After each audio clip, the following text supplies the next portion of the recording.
నంద్యాల జిల్లా ఆళ్లగడ్డ ప్రభుత్వ ఆసుపత్రిని కూటమి ప్రభుత్వ హయాంలో 100 పడకల ఆసుపత్రిగా అభివృద్ధి చేస్తామని ఆళ్లగడ్డ టీడీపీ యువ నాయకుడు భూమా జగన్ విఖ్యాత్ రెడ్డి పేర్కొన్నారు. స్థానిక కేవి సుబ్బారెడ్డి కళాశాలలో దేశ్ పాండే నంద్యాల శాంతిరామ్ హాస్పిటల్ వారి సౌజన్యంతో నిర్వహించిన మెగా వైద్య శిబిరాన్ని భూమా ప్రారంభించారు. ఈ సందర్భంగా జరిగిన కార్యక్రమంలో ఆయన మాట్లాడుతూ ఆళ్లగడ్డలో ప్రస్తుతం ఉన్న 50 పడకల ఆసుపత్రి స్థాయిని 100 పడకల ఆసుపత్రిగా అభివృద్ధి చేసి రోగులకు అన్ని సౌకర్యాలు కల్పిస్తామని హామీ ఇచ్చారు.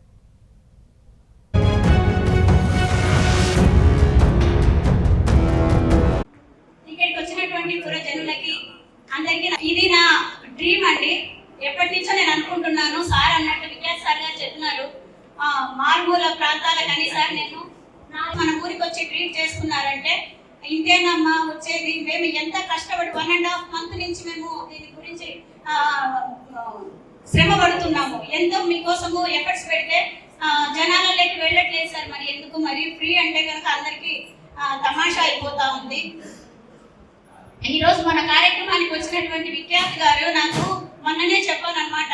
వారు చిన్న వయసే ఇప్పుడు, కానీ ఏమన్నారు, ఒక పెద్ద లీడర్ లాగా చెప్పారనమాట. ఫస్ట్ మీరు రండి సార్ అని నేను ఇన్వైట్ చేస్తే మీకు మేము ఏమి చేయగలము, ఇదండి ఒక లీడర్ గా ఉండే లీడర్షిప్ మెంటాలిటీ అంటే. అది నిజంగా thank you sir. First of all sir అన్న మాట అదనమాట.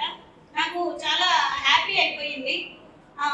ఈరోజు అఖిలమ్మ రావాల్సింది, మేడం అక్కడ వేరే ప్రోగ్రామ్ ఉండడం వల్ల అక్కడికి వెళ్ళారు.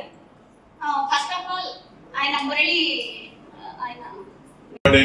నాకు ఈ అవకాశం ఇచ్చిన పెద్దలందరికీ హృదయపూర్వకమైన నమస్కారాలు తెలియజేసుకుంటున్నాను.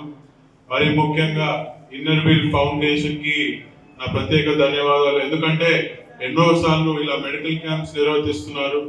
అదే విధంగా నంద్యాల మన శాంతిరామ్ గారి నుంచి వచ్చిన సింధుజ గారికి కూడా నా ప్రత్యేక ధన్యవాదాలు. మరి ఈ సిబ్బందికి ఒక షెల్టర్ ఇచ్చి తోడుగా ఉన్న కేవి సుబ్బారెడ్డి సిబ్బందికి కూడా నాకు ప్రత్యేక కృతజ్ఞతలు తెలియజేసుకుంటున్నాను. మెడికల్ క్యాంప్స్ అంటే చాలా జరుగుతాయని చెప్పి మనం చాలా లైట్ తీసుకునే అవకాశం ఉంది.